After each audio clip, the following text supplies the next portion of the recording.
Welcome to civil services exam. आज बात करने वाले हैं यूपी पीसीएस आरओ प्रीलिम्स 2024 का पेपर। ठीक है, ये टेस्ट सीरीज है जो एग्जाम आपका 2024 में पोस्टपोन हो गया था लीक की वजह से। ठीक है, वो 2025 में होने वाला है, उसी का टेस्ट सीरीज है और ये न्यू टेस्ट सीरीज है। और इसमें टोटल मार्क्स होंगे वो 200 मार्क्स से होंगे। और कितने क्वेश्चन हैं? 200 प्रश्न हैं। ठीक है, प्रत्येक के 4 वैकल्पिक उत्तर नीचे दिए गए हैं, आपको एलिमिनेट करके आंसर देना है। चलिए देखते हैं क्वेश्चन को। और आपसे रिक्वेस्ट है कि वीडियो को प्लीज़ लाइक ज़रूर कर दीजिएगा। साथ साथ जिसने भी चैनल को सब्सक्राइब ना किया हो वो सब्सक्राइब कर दे, क्योंकि इसके बाद पीसीएस की और साथ साथ यूपीएससी की भी टेस्ट सीरीज अभी चल रही है। ठीक है, उसके लिए भी आपको काफ़ी ज़्यादा इंपॉर्टेंट होने वाली है। और साथ साथ उसके साथ में डेली करंट बेसिस की जो करंट अफेयर होती है वनडे एग्जाम पीसीएस के लिए। ठीक है, वो ज़्यादातर वनडे में मतलब सीजीएल लेवल के लिए है। ठीक है, जो सीजीएल की एग्ज़ाम की तैयारी करते होंगे उनके लिए ज़्यादा अच्छा होगा, क्योंकि जो नॉर्मल एग्ज़ाम है वैसे बहुत कम क्वेश्चन बनाए जाते हैं। ये ध्यान में रख के बनाया जाता है सिर्फ यूपी पीसीएस को। ठीक है, जो भी वीडियो बनाए जाएंगे वो ध्यान में पीसीएस जो भी लोक सेवा आयोग के एग्ज़ाम होंगे या होने वाले होंगे उसको ध्यान में रख के बनाया जाएगा। चलिए वीडियो को शुरू करते हैं। आप लोग चैनल को प्लीज़ ज़रूर सब्सक्राइब करिए। पहला क्वेश्चन है, निम्नलिखित में से कौन सा राज्य inter operable criminal justice system के उपयोग के संदर्भ में शीर्ष स्थान पर है? मतलब जो इंटर ऑपरेबल क्रिमिनल है, ठीक है, जो क्राइम वगैरह है इसकी रिपोर्ट में सबसे ज़्यादा जो भी आया है उपयोग के संदर्भ में सबसे शीर्ष स्थान पे कौन सा है? ठीक है, क्रिमिनल जस्टिस सिस्टम में। ध्यान दीजिएगा, इसमें जस्टिस सिस्टम एक वर्ड है। ठीक है, उसको ध्यान रखिएगा। इसको शॉर्ट में बोलते हैं ICJS। ठीक है, इसके संदर्भ में क्या है? शीर्ष स्थान पे है उत्तर प्रदेश। ठीक है, अब उत्तर प्रदेश की बात करें तो ये लगातार 3 वर्षों से, ठीक है, लगातार 3 वर्षों से ये टॉप पे है। ठीक है, ध्यान रखिएगा इस क्वेश्चन को। आईसीजीएस में inter operable criminal justice system में कौन सा स्थान है? उत्तर प्रदेश, और ये लगातार 3 वर्षों से टॉप पे है। दूसरा क्वेश्चन देखते हैं। सूची 1 को सूची 2 से सम्मिलित करना है।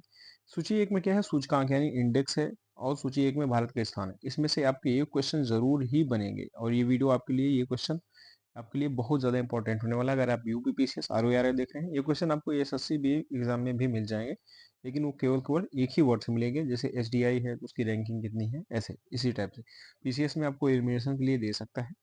चलिए बताते हैं इसके एलिमिनेशन। पहला क्या है? आर्थिक स्वतंत्रता सूचकांक। ठीक है, इकोनॉमिक्स जो है फ्रीडम इंडेक्स क्या है, उसमें इंडिया का रैंक कितने है? 84 है। ठीक है, आर्थिक स्वतंत्रता सूचकांक में 84 रैंक है। वहीं वैश्विक ऊर्जा संक्रमण सूचकांक की बात करें तो इसमें रैंकिंग कितनी है? 63 है। ठीक है, यात्रा और पर्यटन के बारे में बात किया जाए, डेवलपमेंट इंडेक्स है, उसमें 39 है। और सबसे इम्पोर्टेंट है जो आपका HDI। ठीक है, इसमें कितनी है? 134। ठीक है, HDI में कितनी है? 34। HDI का सबसे पहला जो बात हुई थी, HDI के जो जन्मदाता थे इनका नाम है फजलुल हक। ठीक है, फजलुल हक। ये कहाँ के थे? ये थे बांग्लादेश के। ठीक है, इन्होंने एसडीआई के बारे में बताया था। एसडीआई 3 मानकों पे कार्य करता है। ठीक है, जीवन प्रत्याशा, शिक्षा, स्वास्थ्य। ठीक है, ध्यान रखिएगा इसको। और इसका अगर सही आंसर की बात करें तो सही आंसर क्या हो जाएगा? इसका ऑप्शन नंबर डी होगा, 1 2 3 4। ठीक है, एक बार फिर से देख लीजिए, क्वेश्चन आपके लिए इंपॉर्टेंट होगा। आर्थिक स्वतंत्रता में 84वीं रैंक है, वैश्विक ऊर्जा संक्रमण में 63 है, यात्रा व पर्यटन में 39 है, और सबसे इंपॉर्टेंट है HDI में 134 है। ठीक है, चलिए अगला क्वेश्चन देखते हैं। क्या है? बबल बेबी सिंड्रोम के संदर्भ में निम्नलिखित कथनों पर विचार करना है। ठीक है, पहला क्या है? इस रोग के साथ पैदा हुए शिशुओं में बी कोशिकाओं की कमी होती है। ठीक है, अगर बबल बेबी सिंड्रोम की बात करें तो उसमें क्या होता है? WBC की कमी होती है, और WBC 2 टाइप के होते हैं। ठीक है, एक T लिम्फोसाइट और एक B लिम्फोसाइट। ठीक है, और बबल बेबी सिंड्रोम में क्या होता है? अगर ये किसी को होता है तो उसमें बी लिम्फोसाइट यानी बी कोशिका की कमी नहीं होती, जबकि ये होती है टी की। ठीक है, टी लिम्फोसाइट की कमी होती है, बीटा की नहीं कमी होती। इसलिए ये पहला वाला जो ऑप्शन है वो गलत होगा। ठीक है, दूसरा वाला क्या है? इस रोग को लिविंग इन बबल सिंड्रोम के नाम से भी जाना जाता है, तो ये सही है। ठीक है, इस रोग को लिविंग इन बबल सिंड्रोम के नाम से जाना जाता है, जो बबल बेबी सिंड्रोम है। ठीक है, आप लोग इससे ही ध्यान, इस वर्ड को पकड़ लेंगे, बबल सिंड्रोम की वजह से ही। और जो ये ध्यान रखिएगा, जो बीटा कोशिकाएं हैं उसकी कमी नहीं होती, बल्कि कमी होती है टी लिम्फोसाइट की। अब लिम्फोसाइट WBC में काम कैसे करता है? जो बी लिम्फोसाइट होता है ये किसी भी वायरस को पहचानने का काम करता है। ठीक है, ध्यान दीजिएगा, जैसे बी लिम्फोसाइट एंटीबॉडी नहीं बनाता, जैसे कोई आपके बॉडी में कोई एक्स नाम का एक वायरस घुसेगा तो बी लिम्फोसाइट उसको पहचानेगा, उसको डिकोड करेगा, फिर टी लिम्फोसाइट उसका एंटीबॉडी तैयार करता है। ठीक है, ध्यान रखिएगा, बी लिम्फोसाइट उस रोग को पहचानता है, जबकि बबल बेबी सिंड्रोम में बी लिम्फोसाइट की कमी नहीं होती, बी लिम्फोसाइट होता है, जबकि टी की कमी होती है जो इसका एंटीबॉडी नहीं बना पाता। ठीक है, ध्यान रखिएगा इस चीज को, टी लिम्फोसाइट एंटीबॉडी बनाता है और बी जो होता है ये वायरसों को, जो भी वायरस होते हैं उसको पहचान करता है, इंडिकेट करता है।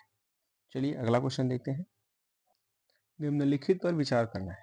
मित्र शक्ति, श्रीलेनेक्स और संप्रीति कुछ युद्धाभ्यास हैं, उसमें से पूछा है भारत श्रीलंका के साथ भागीदारी कौन कौन सा है।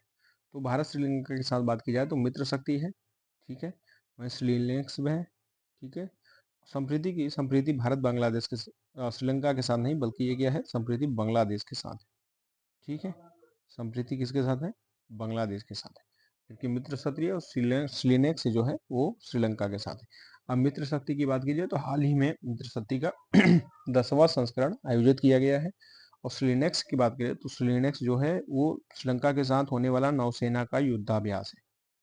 ठीक है, नौसेना का युद्धाभ्यास है श्रीलेनेक्स। मित्र शक्ति थल सेना पे है, ज्यादातर ये मेघालय के उमरोई में किया जाता है। ठीक है, जो भी थल के युद्धाभ्यास होते हैं वो मेघालय के उमरोई में या तो राजस्थान के आसपास एरिया में किए जाते हैं। ठीक है, ध्यान रखिएगा। और मित्र शक्ति का 10वां संस्करण आयोजित किया गया है। ठीक है, चलिए इसमें से क्या पूछा है, इसमें से पूछा है किसमें भारत श्रीलंका के साथ भागीदारी है, तो मित्र शक्ति और श्रीलंका, मतलब 1 और 2, ऑप्शन नंबर 1 इसका सही आंसर होगा। चलिए अगला क्वेश्चन देखते हैं। क्या है, स्पेस एक्स के स्टारशिप के संदर्भ में निम्नलिखित कथनों पर विचार करना है। ठीक है, जो स्टारशिप प्रोग्राम चला है उसके संबंध में विचार करना है। स्पेस एक्स के किसका है, टेस्ला का है।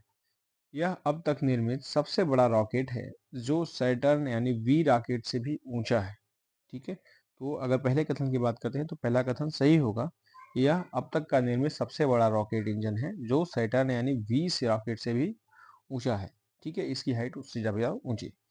दूसरा क्वेश्चन क्या है, स्टारशिप को केवल चालक दल और माल को पृथ्वी की कक्षा तक ले जाने के लिए डिजाइन किया गया है। तो ये दूसरा कथन कथन जो होगा वो आपका गलत होगा। क्यों गलत है, इसे पृथ्वी की कक्षा से परे चालक दल और कार्गो ले जाने के लिए डिजाइन किया गया है, जिसमें चंद्रमा और मंगल ग्रह के मिशन भी शामिल है। ठीक है, ध्यान रखिएगा, ये केवल माल को पृथ्वी की कक्षा तक नहीं ले जाने के लिए डिजाइन किया गया, बल्कि इसमें चंद्रमा, ठीक है, और साथ साथ मंगल ग्रह की जो कक्षा है वहां तक उसके भी मिशन शामिल हैं। कौन किसमें, स्टारशिप प्रोग्राम में, स्पेस एक्स के। इसलिए दूसरा वाला कथन गलत होगा, पहला वाला सही है कि ये अब तक का निर्मित सबसे बड़ा रॉकेट है जो सैटर्न वी रॉकेट से भी ऊंचा है। तो इसमें पूछा है कौन से या कितने सही है, तो ऑप्शन नंबर सी, मतलब केवल एक इसका सही होगा। ठीक है, चलिए अगला क्वेश्चन देखते हैं।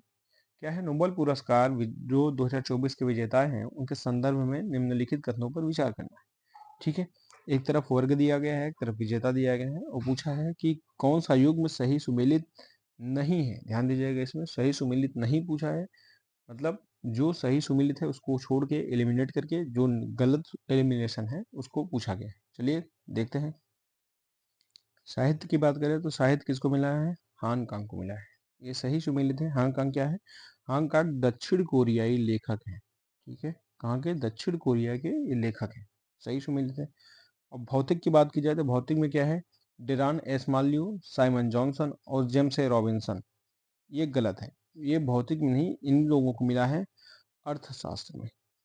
ठीक है, इन लोगों को अर्थशास्त्र में मिला है। अब भौतिकी की बात करें, भौतिकी में किसको, मतलब अभी एलिमिनेशन करते हैं तो इसमें ये गलत है। ठीक है, उसके बाद रसायन की बात करते हैं तो रसायन में क्या है, जे फॉफिल्ड और जेफ्रे ई हिंटन, जबकि इनको रसायन में नहीं मिला है, इनको मिला है भौतिकी में, मतलब फिजिक्स में मिला है। ठीक है, इसलिए दूसरा कथन भी गलत होता है। तीसरा, इकोनॉमी की बात करते हैं। इकोनॉमी की मैंने पहले ही बताया, इकोनॉमी में डेरॉन एस्माल्यू को मिला है, और इसके सामने जो दिया है वो ऑलरेडी गलत होगा। डेविड बेकर, डेविड हस्मिस और जॉन ए जम्पर, इसको कौन से श्रेणी में मिला है, इनको मिला है केमिस्ट्री में। ठीक है, अगर इसका सही एलिमिनेशन आपको बता देते हैं, इसमें वैसे ऑप्शन में कौन सही सुमेलित नहीं है, तो इसमें तीनों सही सुमेलित नहीं, मतलब 2, 3 और 4। अगर इसका सही आंसर की बात करें तो सही आंसर इसका होगा ऑप्शन नंबर सी होगा। ठीक है, कौन सा सही सुमेलित नहीं है, तो 2, 3 और 4 सही सुमेलित नहीं है।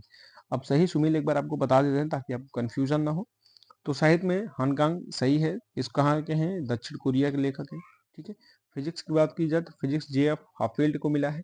ठीक। रसायन की बात की जाए तो डेविड बेकर, डेमिस हस्मिस और जॉन ए डंपर को। इकोनॉमी की बात की जाए तो डेरान एस्माल्यू, साइमन जॉनसन और जेम्स ए रॉबिन्सन को मिला है। ठीक है। मेडिसिन की बात की जाए तो मेडिसिन मिला है विक्टर एम्ब्रोस। ठीक है, विक्टर एम्ब्रोस को और गैरी रूकुन को, गैरी रूकुन को। ठीक है, चलिए अगला क्वेश्चन देखते हैं। अगला क्वेश्चन है, निम्नलिखित कथनों पर विचार कीजिए। ठीक है, फाइव आइज 5 देशों का एक व्यापक आर्थिक गठबंधन है। ठीक है, और दूसरा क्या है, इसमें Australia, Canada, New Zealand, United kingdom, UK और यूएसए जैसे देश शामिल हैं। मतलब इसमें 5 देश शामिल हैं। ठीक है, ये बात तो सही है, 5 देशों का व्यापक संगठन है, लेकिन इसके आगे जो दिया है आर्थिक गठबंधन, ये गलत है। ये आर्थिक नहीं, ये खुफिया संगठन है। ठीक है, ये क्या है, ये खुफिया संगठन है, जासूसी स्पाई वाला। ठीक है, ना कि ये इकोनॉमिक, मतलब आर्थिक गठबंधन नहीं है, इसलिए पहला वाला जो गठन होगा वो गलत होगा। 5 देशों का तो संगठन है, ये बात सही है, लेकिन आर्थिक नहीं, ये क्या है, खुफिया है। इसमें कौन से देश शामिल है, ऑस्ट्रेलिया, कनाडा, न्यूजीलैंड, यूके और यूएसए। ठीक है, इसलिए कथन इसमें पूछा है कौन सा सही होगा, ऑप्शन नंबर बी इसका सही आंसर होगा। ठीक है, इसी टाइप के क्वेश्चन जो है वो आपके ROA में बनाए जाएंगे कि आप उसके बारे में कभी सोच भी नहीं पाएंगे कि किस टाइप के क्वेश्चन बन रहे हैं। ठीक है, अलग अलग टाइप के क्वेश्चन बनाए जाते हैं जो आपकी सोच से परे होते हैं। आपसे रिक्वेस्ट है कि वीडियो को पूरा देखिएगा और साथ साथ प्लीज चैनल को जरूर सब्सक्राइब करिए। सब्सक्रिप्शन से आपको इसके बाद जो UPSC का भी जो सेट सॉल्व किया जाएगा वो भी आपको प्रोवाइड हो जाएगा जल्दी से। ठीक है, और साथ साथ करेंट अफेयर की भी क्लास डेली रेगुलर बेसिस पे चल रहे हैं, उसे भी आप देख लीजिएगा। चलिए अगला क्वेश्चन देखते हैं। निम्नलिखित पहलों पर विचार कीजिए। इनडायरेक्ट क्वेश्चन बनाए गए हैं। ठीक है, जितने भी क्वेश्चन ROA में बनाए जाते हैं वो इनडायरेक्ट हैं। पहला क्या है, cancer moonshot, open radio access network और बायो एक्सप्लोर इनिशिएटिव उपयुक्त में से कितनी पहलों का नेतृत्व क्वाड समूह द्वारा किया गया है। ठीक है, QUAD क्वाड समूह में कितने देश हैं, 4 देश हैं। ठीक है, 4 देश में कौन कौन से देश हैं, USA है। ठीक है, उसके बाद जापान है, भारत है और ऑस्ट्रेलिया है। ठीक है, कौन से, USA, जापान, भारत और ऑस्ट्रेलिया। ठीक है, 4 देश हैं क्वाड में, आप लोग ध्यान दीजिएगा। ठीक है, क्वाड समूह में 4 देश हैं।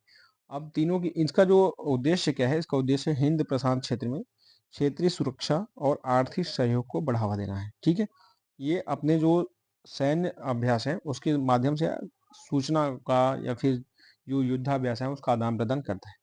अब समूह द्वारा कौन से पहल किए गए हैं, तो तीनों पहल किए गए हैं क्वाड के द्वारा। कैंसर मूनसॉट भी किया गया है, ओपन रेडियो एक्सेस नेटवर्क भी किया गया है और बायो एक्सप्लोरर इनिशिएटिव भी किया गया है। तो अगर इसका सही आंसर देखा जाए तो ऑप्शन नंबर डी इसका सही आंसर होगा। ध्यान दीजिएगा, आपके ROA में और PCS में आजकल इसी टाइप के क्वेश्चन बनाए जा रहे हैं। ठीक है, तो आप लोग इस चीज़ को अगर नोट डाउन कर लेते हैं तो बेहतर होगा कि ये क्वेश्चन आपके लिए इंपॉर्टेंट हो सकते हैं। ठीक है, एग्जाम में 1-2 नंबर से ही मेरिट आगे पीछे होती है, कट ऑफ में आगे पीछे होता है, पॉइंट से नंबर आप बाहर हो सकते हैं मेंस से। तो इन सब चीज़ों को आप ध्यान में रखते हुए अच्छे ढंग से पढ़ाई करिए। ठीक है, नोट डाउन जरूर कीजिएगा। चलिए अगला क्वेश्चन देखते हैं। क्या है अगला question, logistic is across different stage, मतलब इसको शॉर्ट में कहते हैं लीड्स। अब 2024 के संदर्भ में बात करता है। रिपोर्ट निम्नलिखित में से किसके द्वारा जारी की गई, तो जारी किया गया है उद्योग एवं वाणिज्य एवं उद्योग मंत्रालय के द्वारा। ठीक, अब देखते हैं इसके बारे में है क्या। अब ये अगर रिपोर्ट की बात करें तो लीड्स ये 6ठी वार्षिक रिपोर्ट इस बार जारी हुई। ठीक है, अब इसका स्थापना जो है, लीड्स की परिकल्पना 6ठी है, तो मतलब 2018 में किया गया है। ठीक है, 2018 में इसकी स्थापना की गई है। क्यों, विश्व बैंक का लॉजिस्टिक जो निष्पादन सूचकांक है, जिसके शॉर्ट में बोलते हैं LPI, ठीक है, उसी के तर्ज पे लीड्स की स्थापना की गई है। ठीक है, भारत के द्वारा। और इसमें क्या है, इसका उद्देश्य जो है सुधारों की पहचान करने, निवेश आकर्षित करने और लॉजिस्टिक दक्षता में सुधार करने के लिए राज्यों और केंद्र शासित में लॉजिस्टिक निष्पादन का मूल्यांकन करना है। इससे क्या होता है, इससे अंतर्राज्यीय प्रतिस्पर्धा को बढ़ावा मिलता है और पॉलिसी मेकिंग को लॉजिस्टिक निष्पादन में सुधार करने में मदद मिलती है। ठीक है, जो लीड्स के बारे में आपको शॉर्ट में बताया जा सकता है, ये छठी है। छठी ध्यान दीजिए, छठी वार्षिक रिपोर्ट है, ये वार्षिक आधार पर जारी होती है। 2018 में इसको बनाया गया है विश्व बैंक के जो लीड्स एलपीआई सूचकांक है, ठीक है, उसके तर्ज पे। ठीक है, और ये जारी होता है वाणिज्य एवं उद्योग मंत्रालय के द्वारा। चलिए अगला क्वेश्चन आपको दिखाते हैं। अगला क्वेश्चन है, हाल ही में 7 पीएम मेगा एकीकृत वस्त्र क्षेत्र और परिधान यानी पीएम मित्र पार्कों की स्थापना की घोषणा की गई है। कौन सा स्थल इसमें शामिल नहीं है? ठीक है, कौन सा शामिल नहीं है? इसमें 7 स्थल जो हैं, 7 जो स्टेट हैं वो शामिल है। गुजरात है, तमिलनाडु गुजरात है, मध्य प्रदेश है, उसमें उड़ीसा नहीं है। ठीक है, अब इसके अलावा 3 तो है, अब इसमें 4 कौन कौन से हैं? अगर आपको शॉर्ट में बताएं तो इसमें क्या है, तमिलनाडु है, ठीक है, तेलंगाना है, उसके बाद गुजरात है, ठीक है, फिर कर्नाटक, फिर मध्य प्रदेश, उत्तर प्रदेश और महाराष्ट्र। ठीक है, तमिलनाडु, तेलंगाना, मध्य प्रदेश, उत्तर प्रदेश, महाराष्ट्र, गुजरात और कर्नाटक। ठीक है, इसमें क्या है, उड़ीसा नहीं शामिल है। ठीक, ध्यान दीजिएगा, पीएम मेगा एकीकृत जो वस्त्र क्षेत्र है उसको शॉर्ट में बोलते हैं पीएम मित्र। ठीक है, कौन सा शामिल नहीं है? उड़ीसा शामिल नहीं है, तमिलनाडु, गुजरात, मध्य प्रदेश, उत्तर प्रदेश, कर्नाटक और तेलंगाना शामिल है। ठीक है, चलिए अगला क्वेश्चन देखते हैं। क्या है, पेरिस ओलंपिक के संदर्भ में निम्नलिखित कथनों पर विचार करना है। पहला कथन क्या है, यह ग्रीष्मकालीन ओलंपिक खेलों का 34वां संस्करण है। पहला गलत होगा, क्योंकि ये 34वां नहीं, ये 33 नंबर का है, जो कहाँ हुआ है, फ्रांस की राजधानी जो पेरिस है वहां पे किया गया है। ठीक है, ये 33 नंबर का है, ना कि 34 का। पहला वाला कथन गलत होगा। दूसरा कथन क्या है, भारतीय दल के उद्घाटन समारोह के ध्वजवाहक नीरज चोपड़ा और पीवी सिंधु थे। ठीक है, उद्घाटन समारोह के ध्वजवाहक कौन थे? नीरज चोपड़ा और पीवी सिंधु। ये भी कथन गलत है, क्योंकि इसमें जो उद्घाटन समारोह में क्या थे, नीरज चोपड़ा नहीं थे, इसमें क्या थे, शरद कमल थे। ठीक है, कौन थे? शरद कमल। इसमें कौन सा कथन सही है? तो इसका सही आंसर जो होगा उपर्युक्त में से कोई नहीं होगा, क्योंकि इसमें से कोई भी सही नहीं है। ठीक है, दोनों कथन दिए गए हैं, दोनों कथन गलत है। यह ग्रीष्मकालीन ओलंपिक खेलों का 33 नंबर का था, ठीक है, जो पेरिस हुआ है फ्रांस की राजधानी में। और इसमें ध्वजवाहक में जो उद्घाटन समारोह में नीरज चोपड़ा नहीं, शरद कमल और पीवी सिंधु थे। ठीक है, और इसका जो शुभंकर है 2024 का, इसका शुभंकर का था ओलंपिक फ्रीज। ठीक है, इसे पारंपरिक फ्रांसीसी फ्रीजियन टोपी पर डिजाइन किया गया था, जो स्वतंत्रता और फ्रांसीसी गणराज्य के प्रतीकों का प्रतिनिधित्व करता है। ठीक है, चलिए अगला क्वेश्चन देखते हैं। उत्तर प्रदेश रक्षा औद्योगिक गलियारे के संदर्भ में निम्नलिखित कथनों पर विचार करना है। ठीक है, पहला कथन क्या है, रक्षा मंत्रालय उत्तर प्रदेश में उत्तर प्रदेश रक्षा औद्योगिक गलियारे के तहत 3 अत्याधुनिक परीक्षण सुविधाएं स्थापित करेगा। ये वाला कथन जो है ये आपका सही है। ठीक है, ये कब हुआ है? ये दोनों के बीच में समझौता हुआ है 30 जुलाई 2024 को। ठीक है, इसके तहत यूपी ने और रक्षा मंत्रालय ने अत्याधुनिक जो परीक्षण सुविधा है उसके बीच एक समझौता ज्ञापन पर हस्ताक्षर किया। दूसरा कथन क्या है, यह परीक्षण सुविधा उत्तर प्रदेश के लखनऊ तथा आगरा में स्थापित की जाएगी। तो ये कथन गलत है, लखनऊ आगरा में नहीं होगी, बल्कि ये कहाँ होगा, कानपुर में होगा। ठीक है, कहाँ पे है, एक लखनऊ में इसकी और जो है परीक्षण सुविधा स्थापित होगी, और कानपुर में 2 है। ठीक है, अगर इसको सॉल्व करते हैं तो पहला कथन सही है। दूसरा क्या है, इसमें लखनऊ तो है लेकिन आगरा नहीं है, आगरा की जगह क्या होगा, कानपुर। ठीक है, और इसमें 3 परीक्षण केंद्र खोले जाएंगे। ठीक है, 3 अत्याधुनिक परीक्षण सुविधा केंद्र होगा, जिसमें से लखनऊ में 1 होगा और कानपुर में 2 सेंटर खोले जाएंगे। इसलिए इसमें पूछा है कौन से सही है, तो उसका जो है वो पहला वाला ऑप्शन नंबर ए सही होगा, केवल पहला ही सही है। दूसरा गलत है। दूसरा गलत क्यों है? क्योंकि आगरा में नहीं, ये कहाँ पे होगा, कानपुर में। ठीक है, चलिए अगला क्वेश्चन देखते हैं। अगला क्वेश्चन है, एशियाई महिला आर्टिस्टिक जिम्नास्टिक चैंपियनशिप 2024 के संदर्भ में निम्नलिखित कथनों पर विचार करें। जो भारत की दीपा कर्माकर हैं, इस प्रतियोगिता में रजत पदक जीता। ठीक है, दीपा कर्माकर ने जिम्नास्टिक में अपने श्रेणी में, ठीक है, महिला श्रेणी में गोल्ड पदक को जीता है। ठीक है, जो महिलाओं की वाल्ट व्यक्तिगत फाइनल है उसमें स्वर्ण पदक जीता है। ठीक है, गोल्ड जीता है।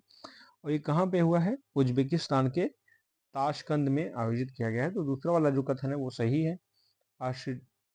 आर्टिस्टिक जिम्नास्टिक जो चैंपियनशिप है उज्बेकिस्तान के ताशकंद में आयोजित किया गया है। ठीक है, वहीं दूसरा वाला, पहले वाले कथन की बात करें तो ये कथन गलत होगा, क्योंकि इस प्रतियोगिता में इन्होंने गोल्ड पदक जीता है। तो कौन सा सही है? तो इसमें केवल बी, यानी केवल दूसरा वाला ही सही है।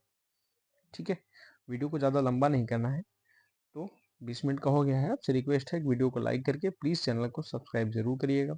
ठीक है, इसके बाद की अपडेट पाने के लिए आपको सब्सक्रिप्शन करना जरूरी है। चलिए, इसी के साथ वीडियो को ख़त्म करते हैं। और हाल ही में अब इसके बाद जो होगा वो यूपीएससी का, यूपी पीसीएस का भी टेस्ट सीरीज जारी किया जाएगा। ठीक है, तब तक के लिए धन्यवाद। Good day.